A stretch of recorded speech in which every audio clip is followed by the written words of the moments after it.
We've done pretty well in 15 years. We just had the 15th anniversary of the white paper, right? October 31st. I always loved the fact that the white paper, which was completed obviously before October 31st, was released on Halloween, right? The day before Dia de los Muertos.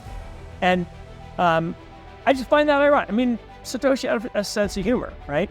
And what I think is amazing, in 15 years, we've gone from zero, no adoption of the technology, no one even knew what the technology was, to your point, we hit 3 trillion. Today we're at, $1.5 trillion. $1.5 trillion of value from a technology that is in its infancy. I talk about this, there's the capability of something and there's the potential of something. So what is the capability of most 15-year-olds? It's not very high. I mean, we all love them. They're our kids. They're nice. And some of them are wunderkinds, but the average 15-year-old doesn't have a lot of capability. Their potential is amazing, okay? I show this picture of an 11-year-old LeBron James all the time. And I say, what would you pay for this guy's future earnings? Oh, you can't say that. That's like, I'm not saying you're buying the person. I'm saying, how much would you pay for this kid's future earnings?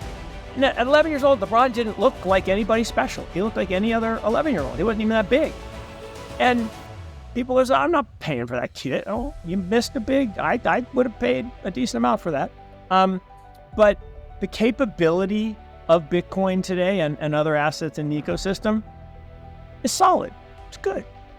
But the potential, unbelievable. I mean, Bitcoin will become the global asset settlement layer, right? Every asset in the world will ultimately settle down onto Bitcoin. I believe that, right? Now, does that mean there won't be any other tokens? No. Does that mean there won't be any other protocols? No, right? We have 5-ish, 6, 7 protocols that matter in the internet. And we'll probably have similar numbers in the third generation of the internet, the spatial web. Actually, I met these interesting guys last week, and they wrote a book called The Spatial Web. And if you haven't read it, you should read it. And it's amazing. The difference between Web 2 and Web 3 is this idea of 3 dimensions and spatial connections and how networks work. And that's why it's so powerful, because exponential growth, like the 4 of us right here in this block, it's not 4 connections. It's my connection to Johnny, my connection to Mario, my connection to Abs to Johnny, Abs to Mario, Abs. Yeah, so there's multiples of, it's an exponential growth. I mean, you can't blow it up, but in 2001, Amazon stock went down 94%. That's right. Went from $100 down to $6. Went down 94%. Now here's the crazy thing. Amazon is a great analogy, because Amazon is a infrastructure. It's a technology. It's a network, right? Amazon, what do they make? They don't make anything. They're not a company the way we think of companies. They don't make widgets. They take 46 to 51% of the revenue that you as a seller sell on their platform. Just let that sink in for a second. So if you sell something for $2, they get $1 of it. Yeah, that's right. For being the network that connects buyers and sellers. They are a search engine. So and the stock went down 94%. Here's the thing. It's been public for 27 years. Yep. Every single year, including this year, all 27, there's been a double-digit drawdown. The average is 31%, meaning on average, every year for 27 years, you lost a third of your money. When was the right time to sell? That would be never.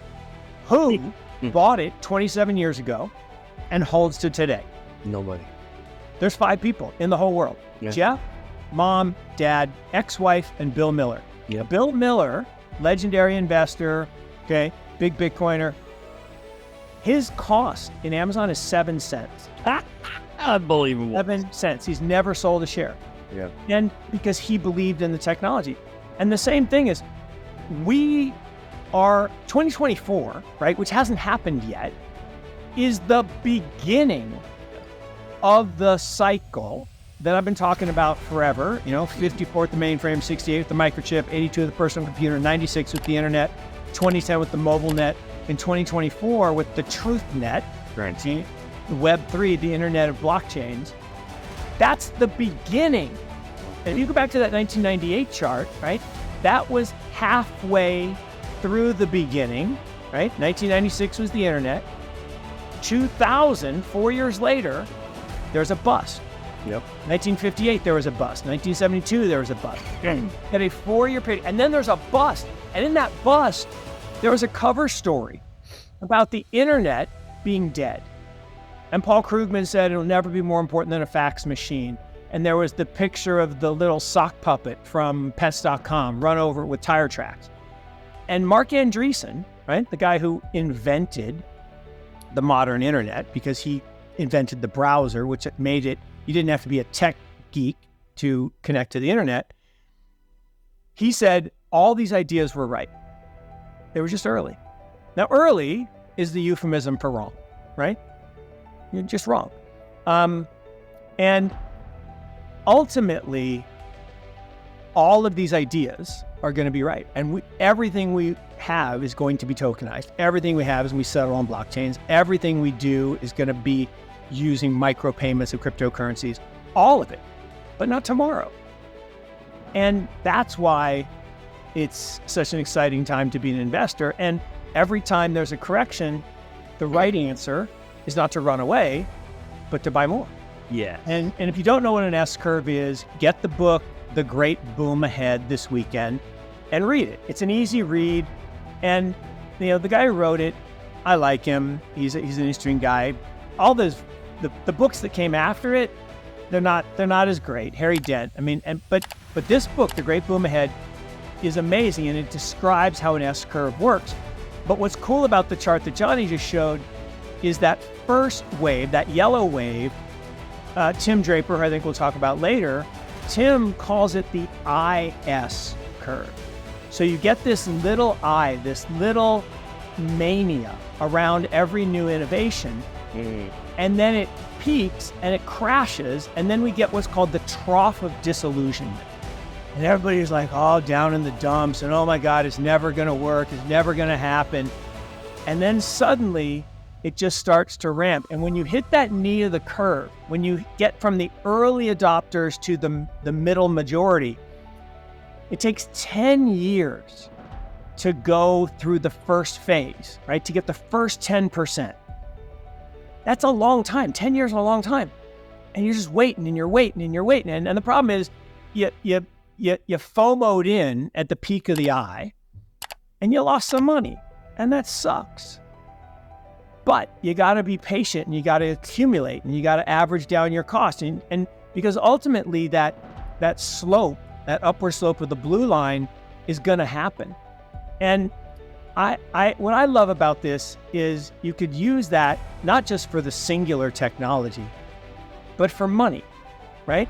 So for 5,000 years, gold has been money, right? Money is an asset that exists in the absence of a liability.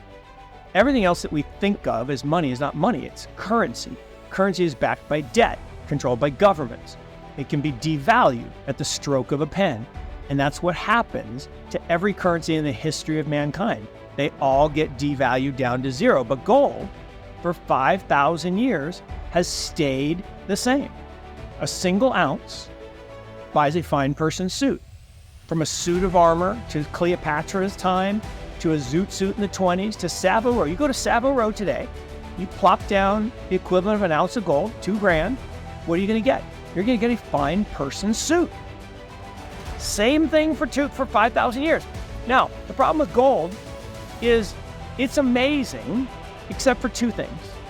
If I had a bar here, right, and I wanted to break it into 4 pieces to send to y'all, I'm in okay shape for an old guy, but I could not break that bar of gold. I just couldn't do it. Even if I couldn't stuff it in my computer to send it to you. But I hit a few buttons and I can send you Bitcoin like that. And all the Bitcoin in the world could fit right here. Now, I don't have any on my phone. Don't SIM swap me. People have tried. Don't keep them here. But It's portable and it's divisible. So for the next 5,000 years, Bitcoin. And so what's happening is you got a reverse S curve of fiat. It's going like this. And you got the S curve of crypto going like this. But the problem is in that blue line, inside that nice smooth blue line is massive volatility.